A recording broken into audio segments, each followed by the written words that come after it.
y la palabra de Dios siempre habla de nuestras necesidades. Por eso a veces, mis hermanos queridos, sabemos la palabra, sabemos un versículo y de repente el versículo parece que nos brinca y ya lo sabemos, pero ¿qué quiere decir? Está hablando a nuestra necesidad, a lo que necesitamos en este momento. Y ciertamente, mis hermanos, sí tenemos muchas adversidades, tenemos problemas, y la vida es así, una sucesión de problemas y decisiones que tenemos que resolver. Y la palabra tiene mucho que decir de todo. Mis hermanos, independencia de Dios, independencia del Señor, podemos ir a Dios. Los que tienen una necesidad de que pasaron ahorita, pues el Señor les bendiga, los guardes, queridos hermanos, que el Señor les ayude en todo momento, queridos hermanos. Esa necesidad que tienen, pues que se vea en el Señor, mis hermanos, pues les dé claridad, les dé luz, les dé una sabiduría, les dé fortaleza también, mis hermanos, y que la mano de Dios se vea en ustedes en esa necesidad. Pues gracias, mis hermanos. Quisiera hablar acerca, mis hermanos, el pasaje último que veremos acerca de la vida de Ezequías en Segunda de Crónicas, capítulo 32, versículos del 27 al 33. Y voy mis hermanos, quisiera orar antes y le puse por título a esta predicación o charla, mis hermanos, el legado de un hombre. ¿Cuál es el legado de un hombre? Y permítanme orar, mis queridos hermanos. Bendito Señor, eres tan bueno, tan generoso, que siempre respondes. Y respondes de una manera maravillosa. Señor, ahora estamos aquí ávidos de ti, te necesitamos, Señor. Necesitamos de ti, estamos tan necesitados. Mi Señor, habla con tu palabra. Habla, mi Señor, a mis queridos hermanos, habla a todos nosotros, mi Señor, a cada necesidad de cada uno. Habla, por favor. Mi Señor, en la exposición de tu palabra, que tú seas exaltado y glorificado. Y cuando mis hermanos estén meditando en tu palabra, que también tú recibas toda la gloria. Gracias, Señor, en Cristo Jesús. Amén. Gracias, mis hermanos. El título es El legado de un hombre, mis hermanos. La verdad es que vivimos en medio de una generación que mide el valor del hombre por lo que tiene, por lo que logra conseguir, por el éxito, mis hermanos. El valor del hombre, de las personas, mis hermanos, está en lo que logra y lo que proyecta. Y muchos valores cristianos pues han aprendido a esforzarse, han aprendido a proveer, han aprendido a liderar. Sin embargo, mis hermanos, pocos hemos aprendido a permanecer humildes cuando Dios lo prospera. Debemos mantenernos humildes siempre, mis hermanos. Y esto es algo que debemos aprender. Cuando Dios me prospera, debo permanecer humilde y dependiendo de Dios. Eso es lo que vamos a ver ahora, mis hermanos.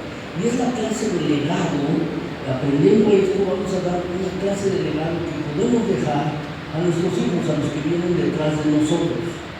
Últimamente, mis queridos hermanos, les comparto, pues pienso cada vez más en la muerte. Pienso cada vez más, mis hermanos, en que el Señor me va a recoger. No sé cuántos años, si sean 5 o 1 o 10 más o 15 más, no lo sé, pero pienso más en ello, mis hermanos. Y cada vez estoy pensando más en el legado de un hombre. ¿Cómo, mis hermanos, qué les voy a dejar? Tengo 3 hijas, una nieta, ¿qué les voy a dejar? Antes, mi papá, mis hermanos, está en la presencia del Señor, y la fe, la confianza que tenemos. Él nos decía, mis hermanos, como decía un escritor español, les voy a dejar mi reputación para que la hagan pedazos. Y nosotros de broma, mis hermanos, decían, no me dejes tu reputación, déjame 2 bolsas de dinero, eso es mejor. Pero saben, mis hermanos, creo que debemos dejar un legado. ¿Qué vamos a dejar a los que vienen detrás de nosotros. Y esto es algo muy importante, mis hermanos. La verdad es que una de las tragedias más comunes no es el fracaso, mis hermanos, no es el fracaso, sino es el éxito mal administrado, espiritualmente hablando. Cuando administramos un logro, un éxito, mis hermanos, y lo administramos mal espiritualmente, esa es una tragedia. Y dicho sea de paso, mis hermanos, no creo en el éxito, yo siempre creo en la excelencia, no en el éxito, porque el éxito, mis hermanos, es un eslogan de mercadotecnia en el cual una persona es muy buena en un área, pero lo demás es un fracaso. Y más bien debemos pensar en la excelencia. Eso es lo que Dios quiere de ti y de mí. Mis hermanos, que seamos buenos con nuestra familia, buenos cristianos, buenos en el trabajo, buenos en nuestros asuntos de negocios, buenos en nuestra palabra, ser excelentes en todo, no de éxito. Porque podemos ser muy buenos en algo, pero ser fracasados en lo demás. Y eso no es lo que Dios desea, mis hermanos. Ezequías no fue un rey cualquiera. No fue un rey cualquiera, mis hermanos. Fue un hombre que restauró el culto verdadero, ya lo vimos, mis hermanos. Restauró el culto, abrió el templo, puso sacerdotes, levitas y enfrentó enemigos imposibles. Imposibles, mis hermanos.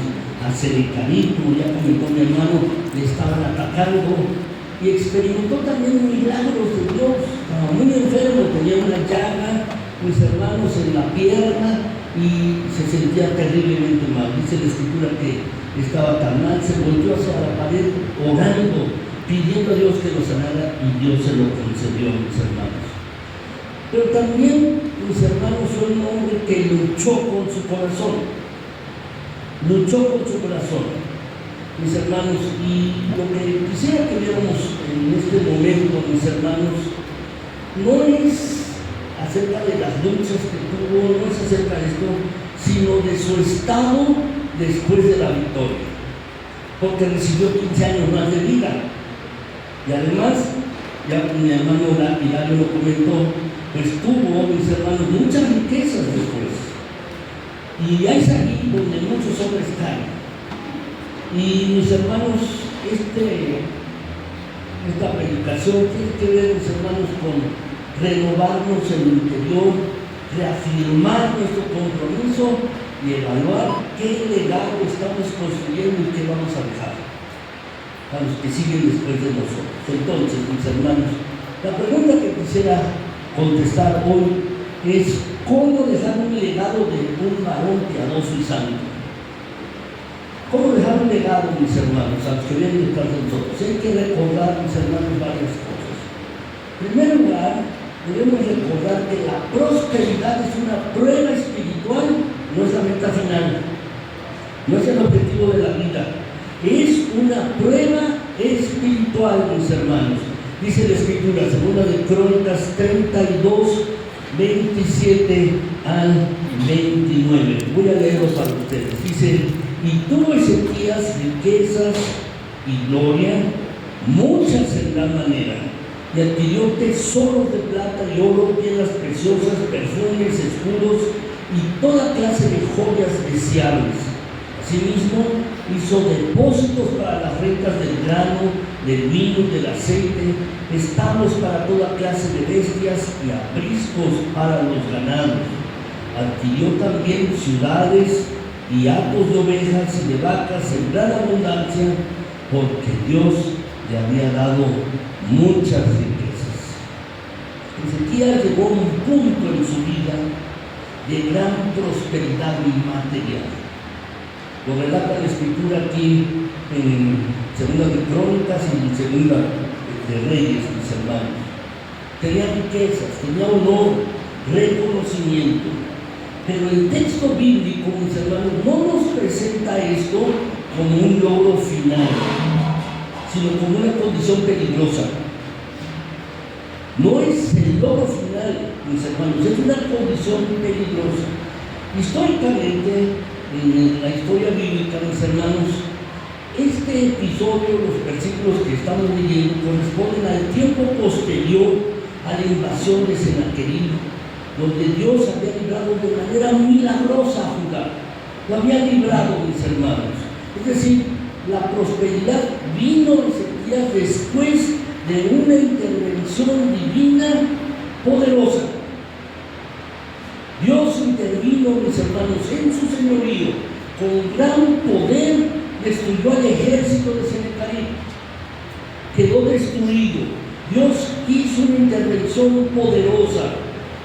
Y mis hermanos, entonces vino la prosperidad de Ezequías. En el pasaje, mis hermanos, de 2 Crónicas 32, 27 y 28, allí, mis hermanos, se enfatiza la acumulación y la abundancia. Dice, muchas riquezas, tesoros, almacenes. Tenía bodegas donde guardaba muchas cosas. Y esto está describiendo, mis hermanos, estas palabras, no solo están describiendo posesión, sino también capacidad de almacenar y controlar recursos. Eso es lo que tenían, mis hermanos. Pero la Escritura, y eso es lo que debemos notar, la prosperidad no revela el carácter, lo expone.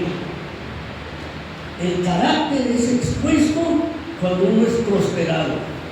No revela nuestro carácter, expone nuestro carácter la prosperidad. Saben, mis queridos hermanos, muchos varones cristianos, buenos cristianos, oran por prosperidad, pero no se preparan espiritualmente para administrar esa prosperidad. Y debemos orar. Si alguien puede orar, que el Señor prospérame, Señor, en este negocio, prospérame, Señor, en el trabajo, dame sabiduría para tomar decisiones, está bien orar. Pero debemos prepararnos espiritualmente para ello, mis hermanos.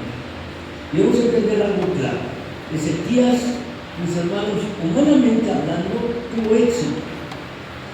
Y el éxito no es pecado, no es. Tener riqueza no es pecado. Pero confiar en el éxito y confiar en la riqueza, eso sí es pecado. Porque de lo único que debemos depender es de nuestro Señor. Solo de Él y solo de Él. No de nuestro talento, no de nuestras capacidades, de lo que podamos conseguir, y menos de la riqueza. No es así, mis hermanos. Dios bendice, sí, Dios bendice, y mucho. Pero evalúa también cómo manejamos la bendición. ¿Cómo manejamos la bendición que Dios da? Saben, mis hermanos, la verdadera pregunta no es cuánto tienes, sino quién eres cuando tienes. ¿Quién eres tú cuando tienes algo? Cuando Dios te ha prosperado, ¿quién eres tú? No cuánto tienes. Esa no es la verdadera pregunta, mis hermanos. Por eso les decía, la prosperidad revela, mis hermanos, quiénes somos, expone quiénes somos. Así como mi hermano Hilario, mis hermanos, estaba predicando sobre la universidad también expone quiénes somos, expone nuestro carácter, expone lo que hay en nuestro corazón. Así es, mis hermanos. Déjenme decirles, un barco, por ejemplo, mis hermanos, no se hunde por el agua que lo rodea. Hay mucha agua en un océano, mis hermanos, podría hundir millones y millones de barcos, pero está fuera del agua. Un barco, mis hermanos, entonces no se hunde por el agua que lo rodea, sino por el agua que entra en él. Lo que puede aparecer un agujero en el barco, y eso hace que penetre el agua en el barco y entonces puede hundirse. Así también, mis hermanos, haciendo un símil con nosotros como varones, un varón, un hombre no cae por las bendiciones externas, no, sino cuando esas bendiciones entran al corazón y reemplazan a Dios.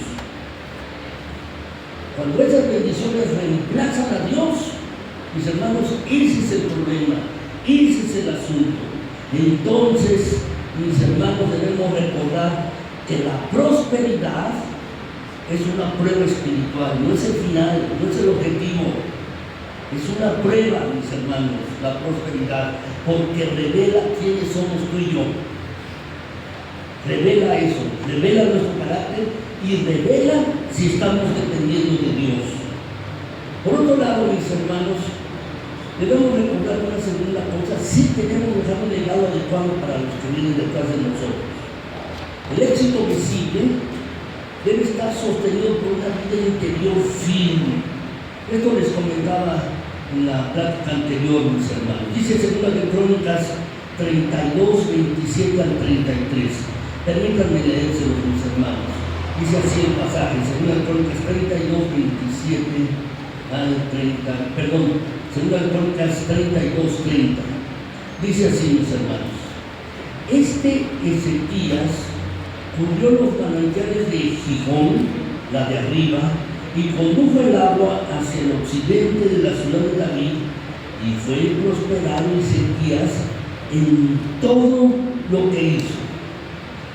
Este versículo muestra la inteligencia, la visión, la capacidad administrativa de Ezequías. Un hombre con talento. Tenía visión, tenía capacidad, tenía inteligencia. Construyó infraestructura estratégica, mis hermanos. Un túnel en el estanque de Siloé. ¿Y eso qué demuestra, mis hermanos, esta construcción, esta administración? Bueno, su liderazgo, su planeación, su discernimiento práctico. Pero aquí hay algo que debemos observar, mis hermanos, porque ustedes y yo muchas veces, y así es nuestro corazón, nos fijamos en lo externo, solamente en lo externo. Y debemos echar una mirada con profunda atención a esto. Un hombre puede estar externamente ordenado, tener capacidades, talentos, liderazgo, discernimiento, pero internamente puede estar descuidado.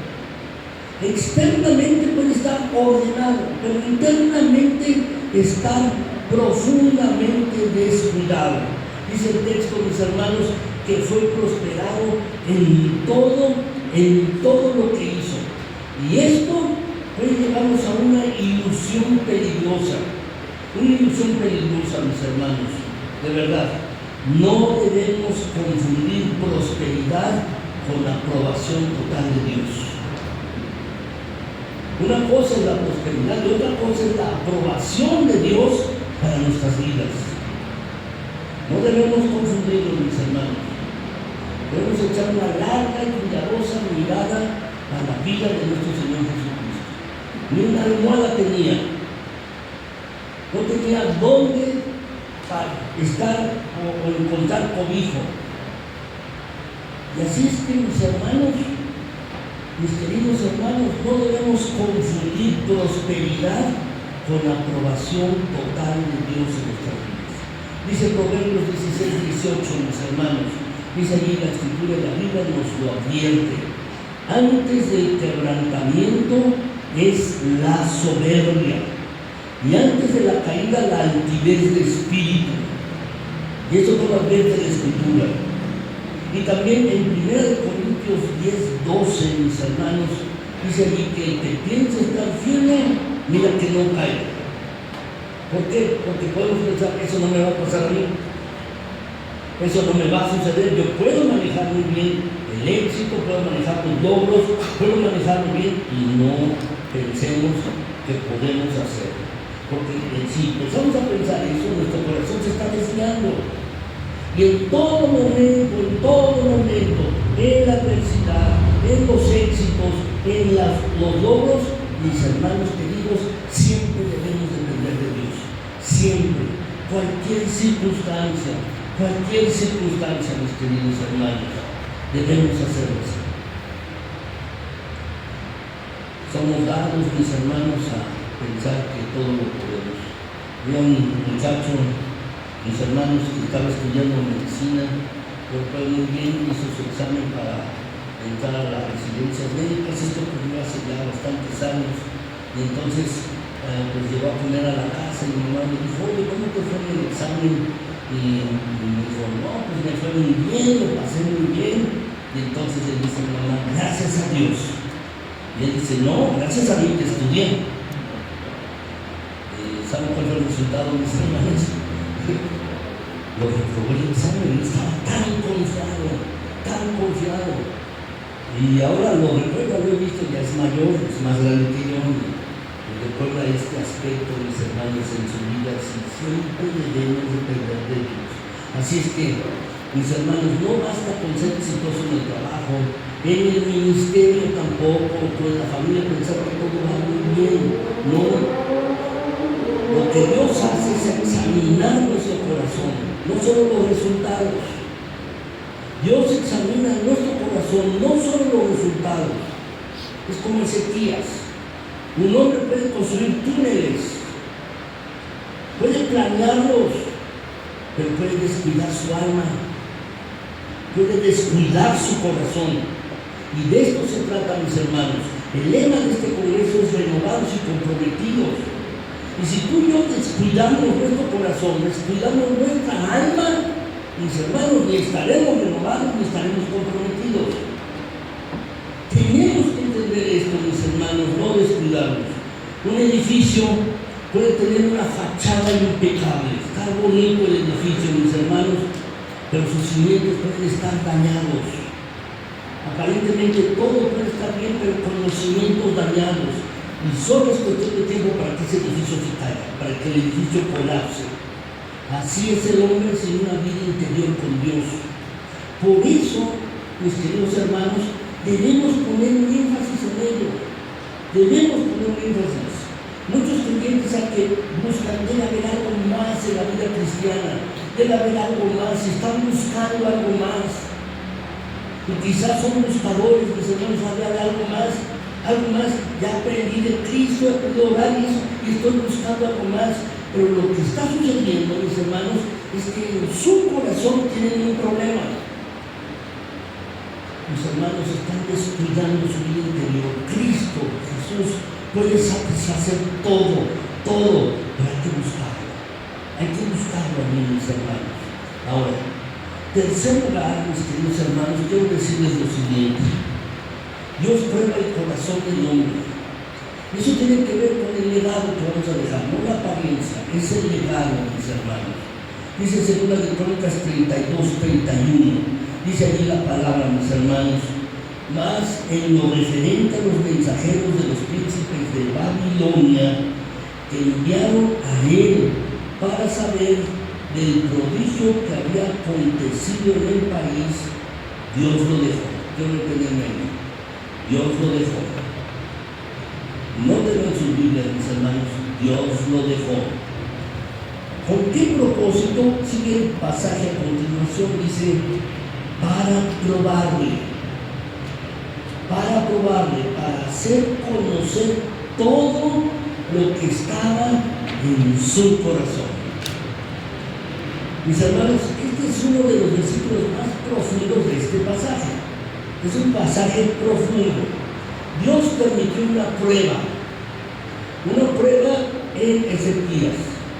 Esto está relatado más adelante, mis hermanos, en 2 de Reyes 20, allí está más amplio en este pasaje. ¿Qué sucedió, mis hermanos? Pues la visita de embajadores de Babilonia, al cual Ezequías le mostró todos los tesoros, sin faltar uno. Le mostró los almacenes, las joyas preciosas, lo que había en el templo, le mostró todas sus riquezas. Y esto no fue casualidad, mis hermanos, fue intencional. Dios permitió esto. El texto dice, Dios lo dejó. ¿Y con qué objeto? Para probarle, para hacer conocer todo aquello que estaba en su corazón. Esta frase, mis hermanos, de Dios lo dejó, no implica un abandono permanente, es decir, que Dios lo abandonó a su suerte o que se alejó de él. No implica esto, mis hermanos, sino lo que implica es un retiro deliberado de intervención directa, es decir, Dios no iba a intervenir para nada en ese asunto. No iba a interferir, Dios no iba a intervenir en este asunto. El objetivo es revelar lo que había dentro. Y esto es crucial. ¿Saben, mis hermanos? Dios no necesita probar para saber, porque sabe lo que hay en nuestro corazón y sabe todas las cosas. Es como, por ejemplo, mis hermanos, cuando Adán y Eva pecaron, se escondieron. cuando oyeron que el Espíritu de Dios estaba en el huerto. Y Dios le pregunta, ¿dónde estás tú?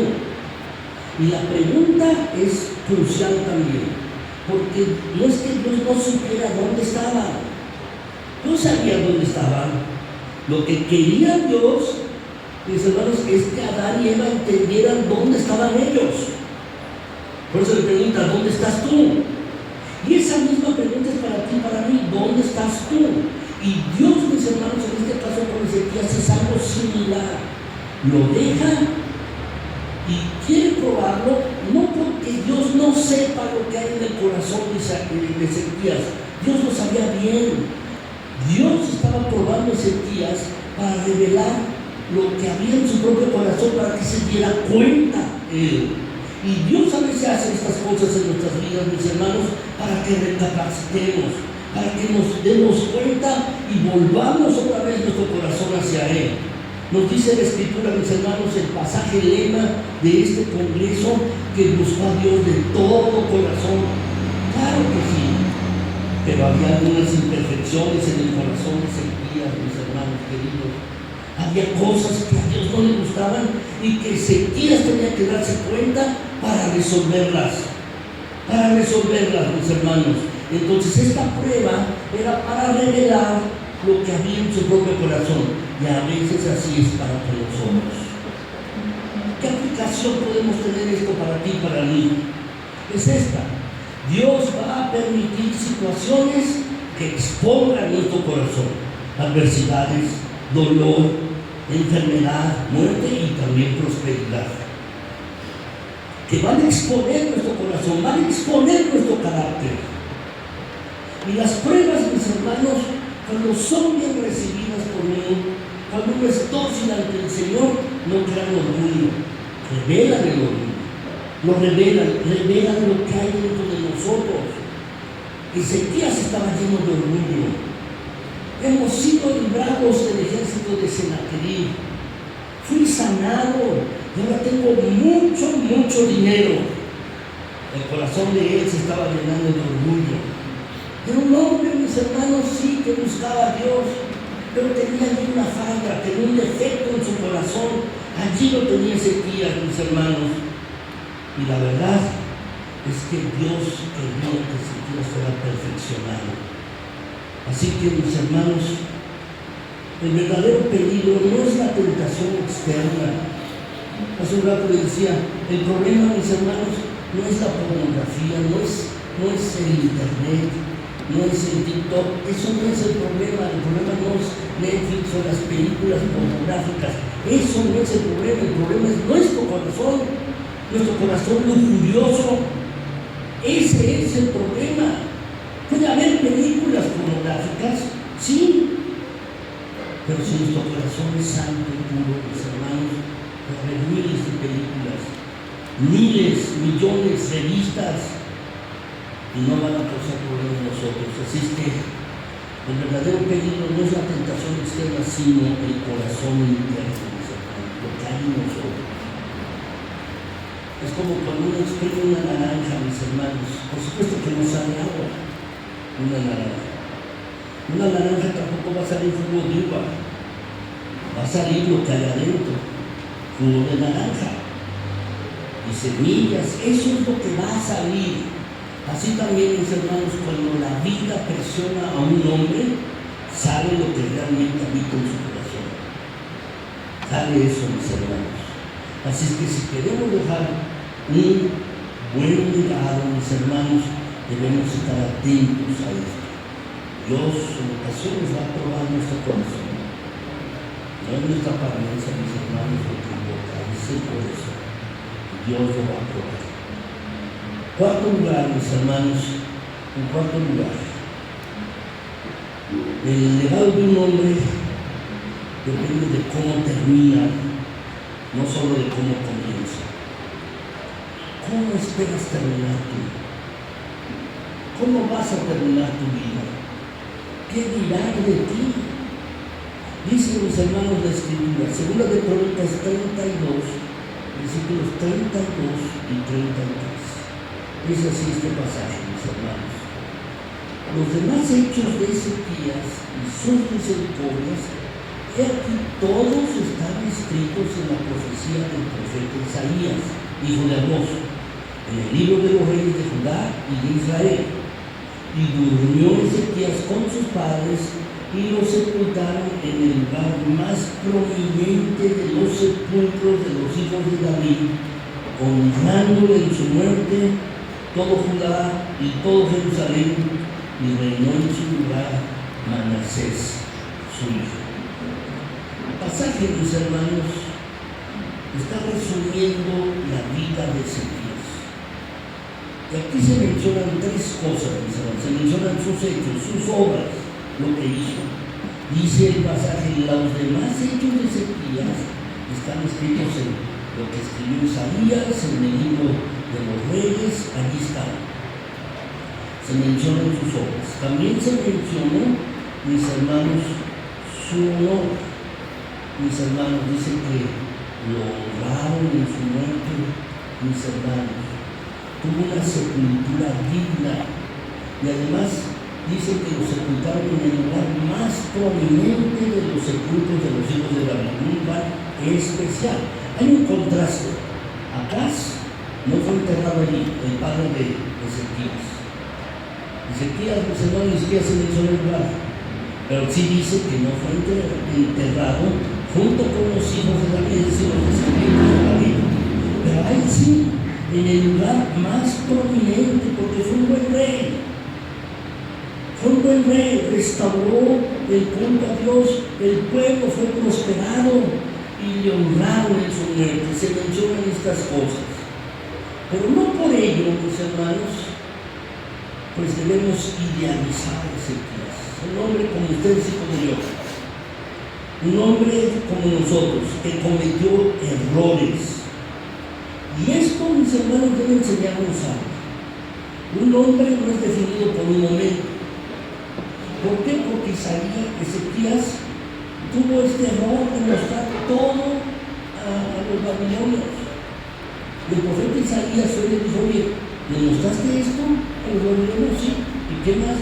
Pues le mostré todos los tesoros. Bueno, pues llegará el momento en que todos tus tesoros, mi pueblo, se han llevado a Babilonia. Tuvo ese error, tenía orgullo. Pero no es definir un hombre por un momento nada más, porque todos tenemos debilidades, sino un hombre es definido por la dirección de su vida, por la dirección de su vida, mis hermanos. El texto entonces nos está indicando honra al final, de que a pesar de sus fallas, a pesar de sus errores, mis hermanos, su vida tuvo un cierre digno. ¿Y qué aplicación tenemos para nosotros? Bueno, mis hermanos, la primera es que no basta empezar bien, hay que terminar bien.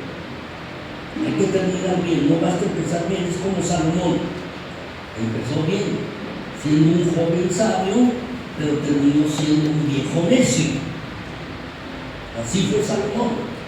Entonces no basta con empezar bien, hay que terminar bien. Por otro lado, mis hermanos, un legado no es lo que uno logra, sino lo que uno deja. Ese es un legado. ¿Saben? Tus hijos, tu esposa, tu iglesia, tus conocidos, lo que van a recordar de ti y de mí cuando nosotros partamos de este mundo es nuestro carácter, no nuestras posesiones, no nuestros logros. Van a recordar nuestro carácter, mis queridos hermanos. Y este es el bien más profundo y más rico que podemos dejar a nuestros hijos. Un legado así, mis hermanos, un legado de carácter. Que van a decir, sí, mi papá tenía errores, pero buscaba a Dios. Mi papá tenía errores, sí, me regañó cuando no debió haberlo hecho, me pegó cuando no debió haberlo hecho de manera injusta, sí se equivocó. Pero un hombre que buscaba a Dios. Así, mis hermanos. Tus hijos, tu iglesia, tus conocidos, el resto de tu familia van a recordar nuestro carácter. Y eso es lo que importa finalmente, porque eso es lo que Dios desea construir en ti y en mí, un carácter a semejanza de Cristo, mis hermanos. ¿Saben? Es como cuando un corredor en carreras de fondo, de 5,000 o 10,000 metros, puede estar liderando la carrera desde el principio, pero si no gana o si tropieza en la meta, va a perder, mis hermanos, todo el propósito. Entonces la vida cristiana no es velocidad, es perseverancia. Es perseverancia. De hecho, es una doctrina bíblica, la perseverancia del creyente. ¿Qué sucede? Si pecamos, mis hermanos, ¿qué es un verdadero creyente? Si alguien peca, se levanta, confiesa su pecado y sigue en pos de Cristo. Eso hace un verdadero creyente. El verdadero creyente persevera. Alguien que no es un verdadero creyente se queda en el pecado, no reconoce su error, no confiesa su pecado. Así es que debemos hacer esto. Déjenme, antes de concluir, déjenme contar nuestra familia, así que con una anécdota. No me acuerdo dónde lo leí, pero era un padre diciéndole a su hijo lo siguiente: hijo mío, cuando tú naciste, tú llorabas mientras todos reían. Vive de tal manera que cuando tú mueras, todos lloren mientras tú ríes. Y así debemos vivir, mis queridos hermanos. Déjenme concluir. Dios no solo está interesado en bendecirnos, no está solo interesado en bendecirnos, está interesado en formarnos, está interesado en darnos un carácter. Y hay aquí 3 cosas que he comentado, mis hermanos. Nuestra relación con la prosperidad. Cuando tienes un logro, ¿eso te acerca a Dios o te hace más independiente y dejas de buscar a Dios? En segundo lugar, lo que traté de comunicarles, mis hermanos, es la vida interior.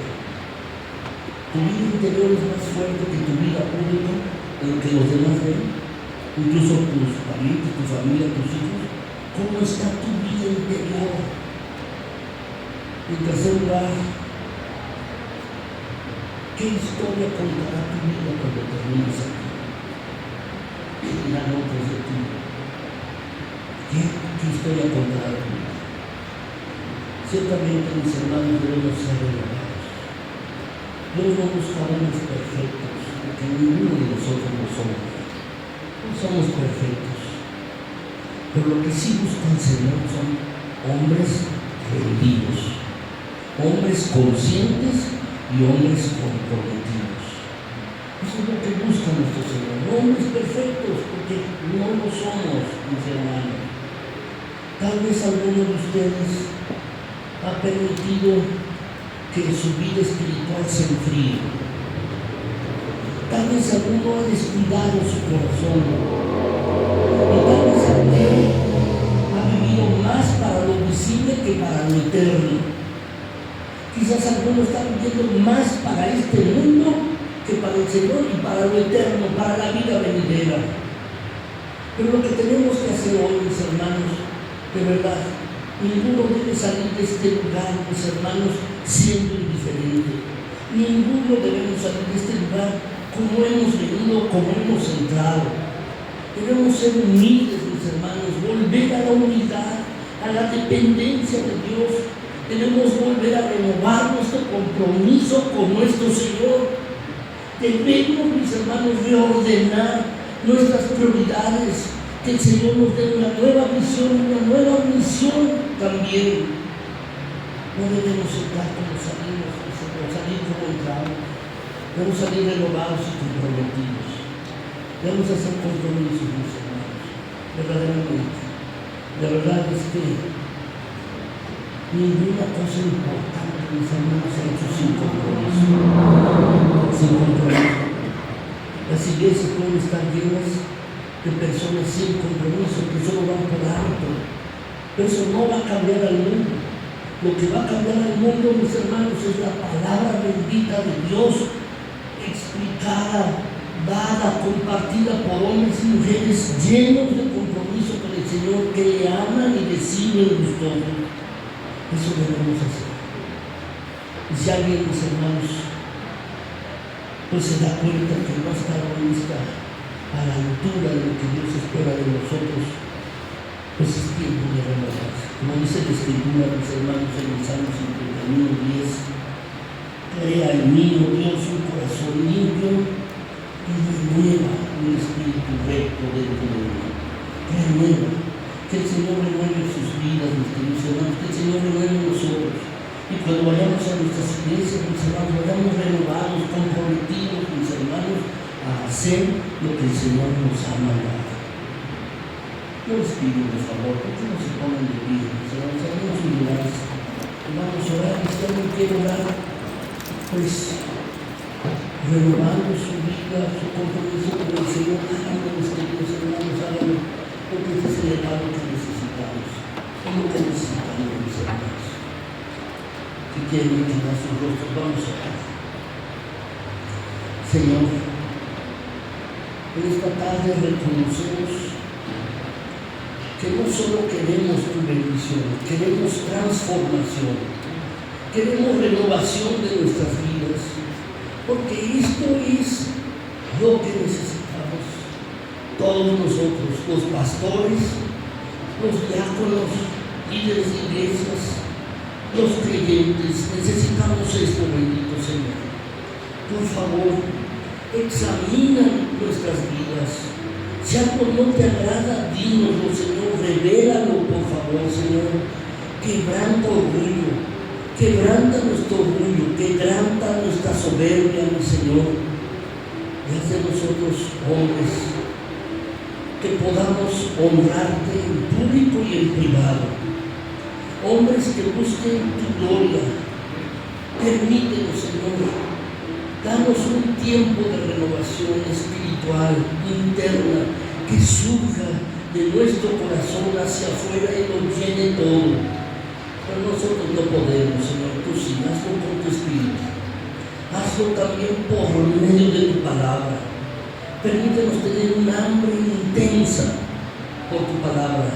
También un hambre de orar intensamente, Señor. Y permite que en nuestras iglesias, en cada una, Señor, nosotros podamos contagiar a otros también para que sean renovados, mostrarles tu palabra, hablarles de la renovación que puede dar el Espíritu Santo en las vidas. Ayúdanos, Señor, ayúdanos, por favor. Por favor, Señor, permite que mis hermanos y yo todos estemos comprometidos. Que cada uno pueda orar así hoy, mi Señor. Por favor, gracias por tu palabra bendita, que Señor no vuelve vacía. Y Señor, después de oír tu palabra, después de reflexionar en ella, queremos darte la gloria entregándonos a ti. Acepta la ofrenda de nuestras vidas. Acéptanos, Señor, en todo lo que somos y todo lo que tenemos. Nada queremos reservarnos. Todo es tuyo, Señor. Todo. Por favor, acéptanos como ofrenda, Padre. Gracias, Señor. En Cristo Jesús. Amén. Gracias, mis queridos hermanos. Gracias.